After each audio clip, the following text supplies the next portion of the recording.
সামিনা চৌধুরী একটা আলাদা ধাস পৃথিবীতে, এটা বাংলাদেশের মধ্যে এটা অন্য জিনিস। তো আপু তুমি একটু যদি বলতা তোমার সেই সঙ্গীতের আশার অল্প। আমার সঙ্গীতটা কি, যেহেতু ছোটবেলা থেকে তো আব্বা আমাদের বাসায় গান হচ্ছে, শিল্পীরা আসছে, সব শিল্পীরা আসতো, কারণ আব্বা না খুব মানে শিল্পীদেরকে প্রমোট করতো। আচ্ছা, এই জিনিসটা আমার ভেতরেও আছে। তো খুব প্রমোট করতে ভালোবাসতো। গীতি যারা গান লিখতেন, সুর করতেন, শিল্পী তো আছেই। তো আমাদের বাসায় অনেক শিল্পী, এভাবেই গান হচ্ছে। কিন্তু আমার মানে ফাহমিদা যে, আমাদের হ্যাঁ, ফাহমিদা খুব গান গাইতো। তো ওর গান এত বেশি গাইতো যে আমার মনে হতো গানটা ওরই জন্য। আর আমার ভালো লাগতো, লাকিয়া খান আসতো, লাকি চাচা বাজাতো, তখন আমি ওইটা গিলতাম, একদম লিটারেলি আমি গিলতাম।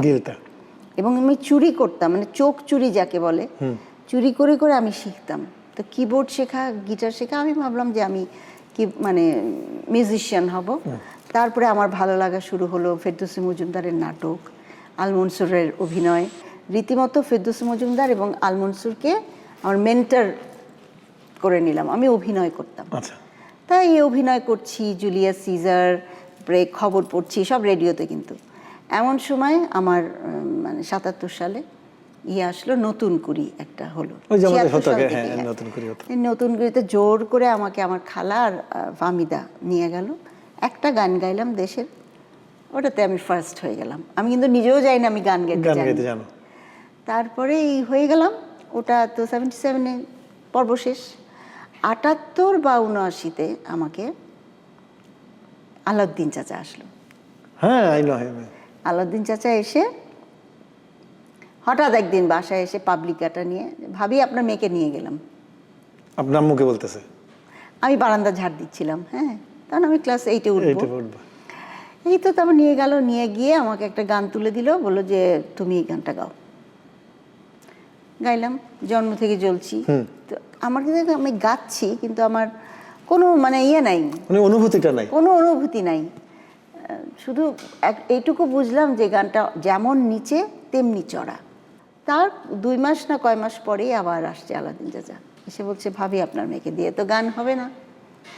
তো বলছে যে গান হবে না, তাই না? বলে হ্যাঁ, ওকে দিয়ে বাচ্চাদের গান হবে না, ওকে দিয়ে বড়দের গান হবে। মানে জন্ম থেকে জ্বলছিটা ওই সিকোয়েন্স অনুযায়ী বাচ্চাদের ছিল, কিন্তু বড় কাজে চলে গেছে, মানে আরো ভালো। হ্যাঁ, তারপরে আবার নিয়ে গিয়ে তখনই আলাউদ্দিন চাচা নিজে লিখলো, একবার যদি কেউ ভালোবাসতো আমার নয়ন দুটি জলে ভাসতো বলে লিখে বললো যে আমজাদ ভাই আপনি বাকিটা লিখেন।